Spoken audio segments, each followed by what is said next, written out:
Hello Aquarius Collective, Sun, Moon, and Rising. Ako po si James. Kamusta po kayo? And welcome to James Tarot PH. Diretso na po tayo sa inyong monthly reading for March 2025.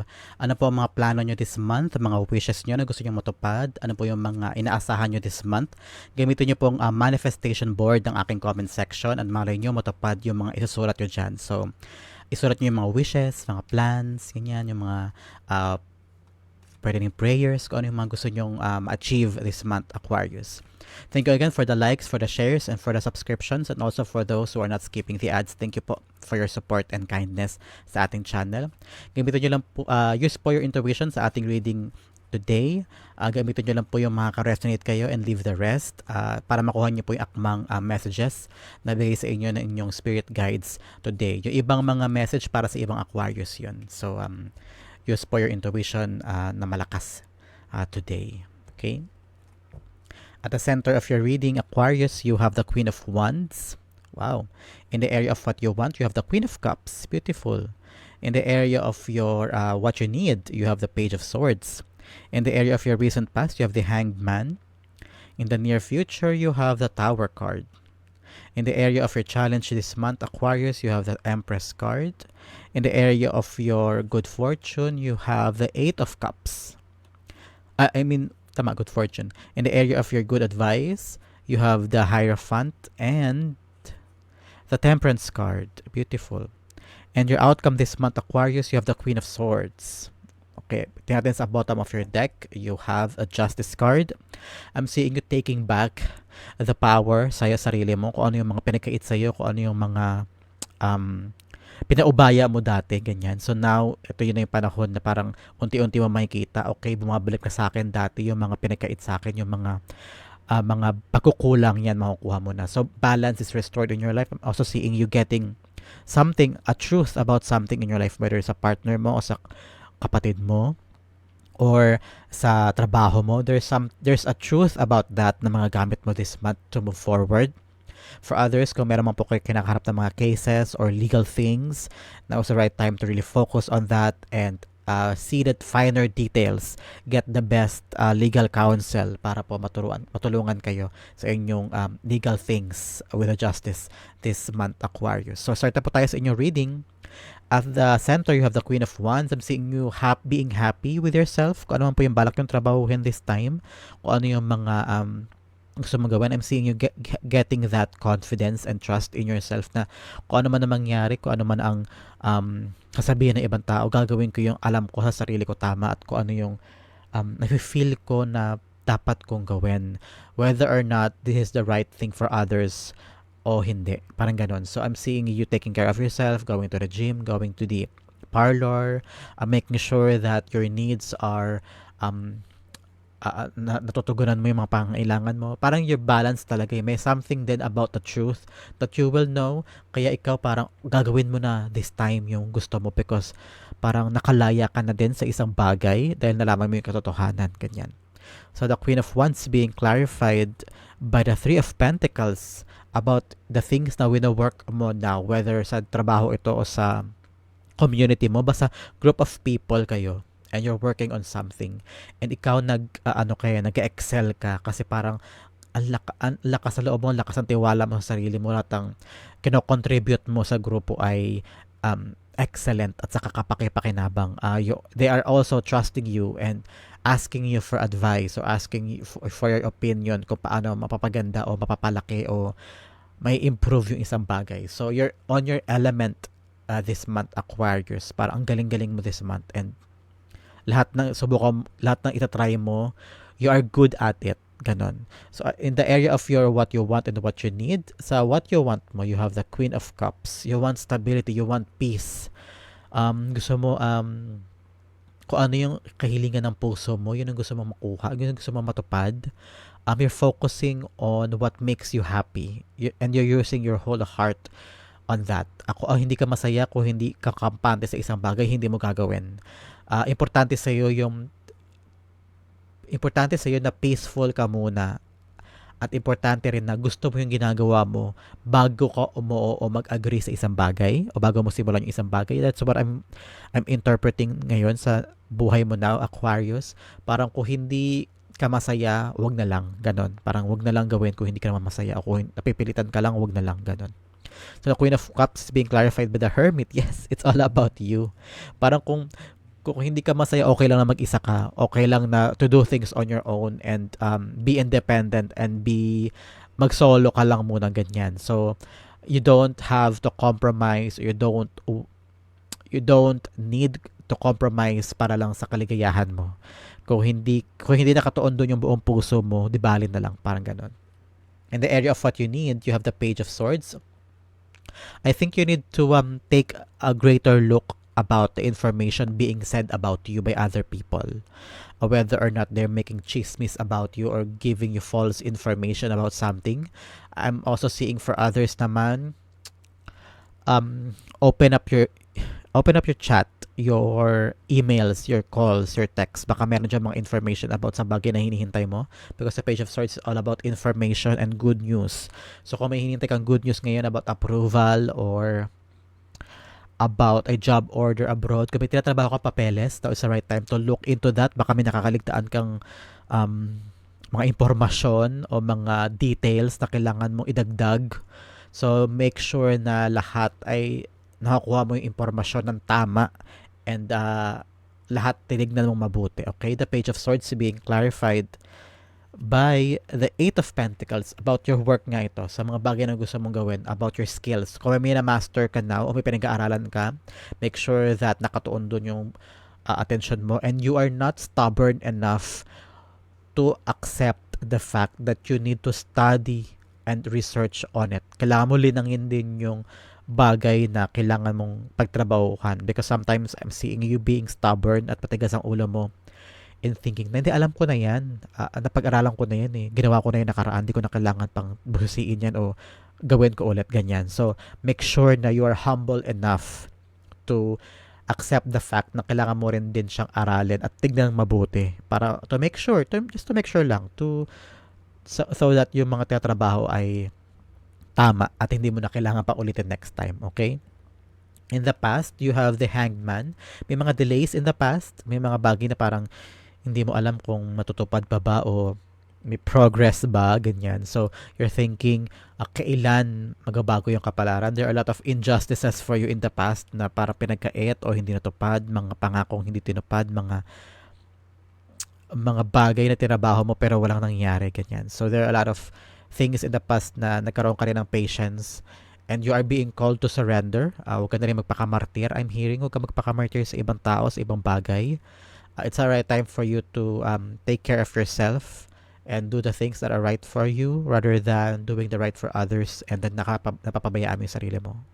So the Hanged Man is being clarified by the Ten of Pentacles. It's really about the delays in the things na gusto mong pangmatagalan, whether it's a job or negosyo, basta something na inaalagaan mo in the past na iniisip mo sana magagamit mo na pangmatagalan for your legacy, for your future, for your family. So, I'm seeing dapat binago mo yung perspective mo. Hindi yan, yung delay na yan, hindi yan failure, hindi yan kabiguan, kundi parang binibigyan ka lang ng lesson and also para ma-polish mo yung job mo so that next time kapag sinubukan mo ulit ay hindi ka na magkamali o hindi na mangyari in the past. In the near future, there will be a tower moment with you. Tower moment, pagbabago to sa life mo, whether malaki o maliit lang, whether sa job o sa negosyo. Something that will change, halimbawa sa perspective mo sa kung paano mo atakihin yung isang bagay. Yung changes na yan, nakaakibat dyan yung mga parang pinagkait sa'yo. And now is the right time for you to take the things on your own and on your own terms, ganyan. So, these changes will parang challenge you on whether kung gaano ka-importante ba yung pinanghahawakan mo at yung mga balak mong makuha at balak mong ma-achieve. So, how far will you go in order to keep those things despite the changes na mangyayari? So, i-clarify natin. The Tower is being clarified by the Chariot. So, itong mga pagbabago na to, whether going somewhere, halimbawa, meron ko tinatrabaho now and then yung tinatrabaho mo ang required sa'yo ay bigla may pagbabago, kailangan kang ipadala sa ganito o kailangan mong gawin yun, kailangan mong pumunta doon, that requires you to travel, ganyan. So, are you willing to travel for these changes para makamit mo yung mga dreams mo because your plan is different from God's plan. So, are you willing enough to go there and make these changes, whether sa living situation mo or sa relationship mo? Kasi may paglago may abante So, itong changes na daw ay magbibigay sa iyo ng boost to go forward with your plans and achieving your goals. So, are you willing to accept and embrace the changes? Yan ang question sa iyo in the near future, Aquarius. In the challenge mo this month ay the Empress card. Challenge mo ang mapadistract ka sa pagbuo. Kasi ang Empress is all about developing and waiting period ka dun sa mga bagay na tinatrabaho mo. Waiting for the result, waiting for the positive outcome, depending sa plano mo, kung ano yung inaasahan mo, ina-anticipate mong outcome or result. Kung halimbawa, plano sa trabaho, the challenge for you is to wait. Yung pag-wait mo sa paggulong nung proseso, baka mainip ka, baka mamaya bumitaw ka bigla at ayaw mo nang gawin, o lumipat ka na sa ibang job, lumipat ka na sa ibang negosyo kasi itong negosyo, feeling mo, ang tagal-tagal naman lumago, ang tagal-tagal naman magkaroon ng result o ng customer, and then, ang resulta, iwan mo na lang bigla at mawalan ka ng gana at lumipat ka. So, the challenge for you this month is to continue pursuing the things na gusto mo mangyari. Ang daming challenges and problems that's gonna come your way kasi natural yun mangyari. So ikaw, ang challenge for you is to keep on doing it hanggang sa marating mo yung desired outcome mo.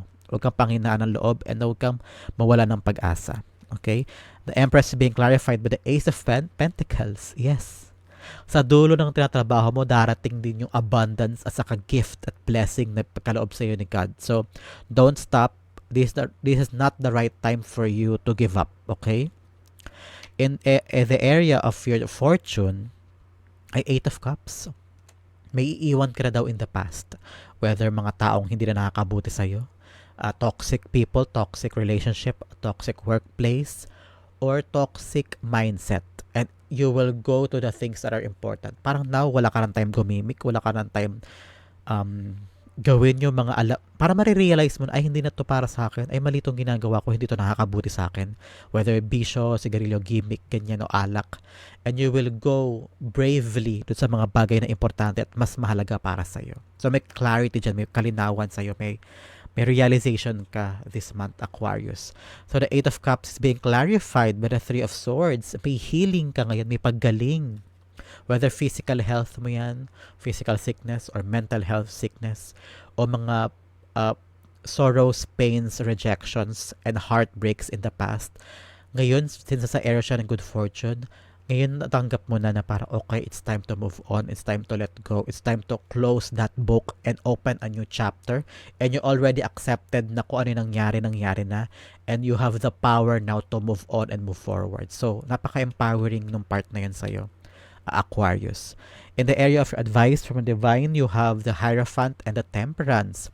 I'm seeing na kung ano daw yung tinatrabaho mo to level up o ina-acquire mo to be better, ang kailangan mo daw ay pasensya at saka tiyaga.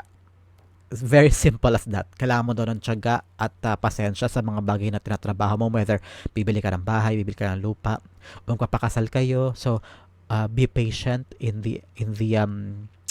the process of acquiring your dreams. O halimbawa, ang gusto mo mag-abroad, basta meron kang tinatrabaho for your future, kailangan mo daw magtiyaga at daanan mo yung proseso. Huwag kang mag-skip, huwag kang mag-shortcut. Ika nga. So, makakarating ka rin naman doon kasi parang feel ko guided ka ni Archangel Raphael, Michael, and Gabriel with your plans. And you are aligned to the grand plan for you. Just have to be patient, okay? Maging pasensyoso ka this time, Aquarius. The Hierophant is being clarified by the 7 of Cups. Yes, darating din sa'yo yung mga options.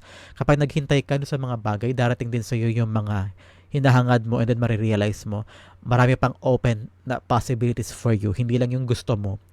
Dahil lagi pasensyoso ka at naghintay ka, makikita ni universe ko ano yung pakisikap mo, and then you will realize na ay marami palang bagay para sa akin. Marami pa naghihintay para sa akin. Buti na lang naghintay ako. Ang Temperance is being clarified by the Ace of Wands, new beginning, new doors opening for you, new opportunities, whether new job o new sideline, ganyan. So kung maghihintay ka daw, magiging patient ka, and you just be faithful at matyaga sa yung spiritual energy, makukuha mo yung new start na hinihintay mo. So ang ganda nitong message sa iyo ng divine, be patient and trust, okay? Sa yung outcome, pag-usapan natin mamaya ng Queen of Swords. Let's have additional messages from your oracle cards. Number 20, convert nyo po on 20 or number of significance. Whether edad mo o anniversary, this is a confirmation that this reading is for you. Kung nakita po kayo ng dolphin anywhere, pictures, personal, internet, o na pag-usapan, this is a confirmation that this message is for you. Dolphin spirit, this and that are true. Ibig sabihin ko ano yung itong bagay na to, pareho mong tanggapin na totoo yan. Whether na logi ka dito at you're striving here, pareho mong panghawakan yung mga katotohanan yun kasi yun ang makakatulong sa'yo in finding the truth and finding the right solution. Kung halimbawa, itong taong ito ay matabil ang bibig niya, pero kahit matabil ang bibig niya, totoo naman yung sinasabi niya eh. So, this and that are true. And that truth will make you realize and give you the ultimate truth na kailangan mo in order for you to go for the things that you want. Okay? So, this and that are true. Negative and positive, pareho mong yakapin yan kasi pareho makakatulong yan sa'yo. Another message, begin now. Take your first step. So, kung ano man daw yung mga tinatrabaho mo at gusto mong gawin, now is the right time for you to do that. Pero on the process, be patient, okay? At ito daw yung kailangan mong isipin this month. This energy ang kailangan mong pagtibayan this month, Aquarius. Relationships. I am attracted to those people who serve my higher good. So like I've said kanina, kailangan mo nang putulin yung mga tao at mga bagay na hindi na nakakabuti sa'yo. Pero linangin mo rin daw yung mga relasyon mo sa mga tao na nagmamahal sa'yo, nakatulong sa'yo, yung para sa'yo. And I'm seeing you, kahit maliit lang yung circle mo, at least totoo yung mga tao sa'yo, di ba? Kahit konti lang yung mga friends mo, at least totoong friends, di ba? In the area of your outcome, Aquarius, you have the Queen of Swords. Like I've said, this is a relationship. Puputulin mo talaga yung relasyon mo sa mga bagay at tao na hindi na sa'yo nakakabuti. Kikilalanin mo na this time kung sino yung plastic, kung sino yung pag nakatalikod ka, iba sinasabi sa'yo. Yung parang nalapit lang sa'yo kasi nangungutang. Yung pag kung meron ka lang, sakala mo lang siya friend, ganyan. For those naman, puputulin mo na yung relasyon mo sa karelasyon mo na puro stress lang at alam mo sa sarili mo na wala na itong patutunguhan, ganyan. For others, I'm seeing you speaking out. Kung ano yung nararamdaman mo, sabihin mo. Kung ano yung mga totoo, sabihin mo. Kung ano yung ayaw mo, sabihin mo. Ganyan. Put your boundaries. Make sure that your voices are being heard and that your truth are being heard. Wala ka ng time for BS. Wala ka ng time for negativity. And you're after the things na magbibigay sa'yo ng hustisya. At kung ano yung pinakait sa'yo, you're gonna run for the things na alam mong para sa'yo, okay? The Queen of Swords being clarified by the Two of Cups. Yes, your choices. Kung ano yung aligned sa'yo, kung ano yung mga bagay na gusto mo. Open ang communication sa'yo at sa taong importante sa'yo. Whether sa negosyo yan, your partner, o karelasyon mo talaga, your special someone, may communication o open ang communication. So make sure that your voice are being heard. Hindi ka pipe, hindi ka pinanginghinaan, and just communicate, be open, and you will get the things that you want, the rightfully yours, okay? Aquarius, that is your monthly reading. Kung saan po kayo naka-resonate, comment down below. Napakapagpalaya nitong empowering din itong reading na to for you. So, kung saan po kayo naka-resonate, comment down below. Use my comment section as your manifestation board, okay? Thank you again for the likes, for the shares, and subscriptions. See you again next time for your first of the month reading naman. This has been James for James Tyler PH. God bless everybody.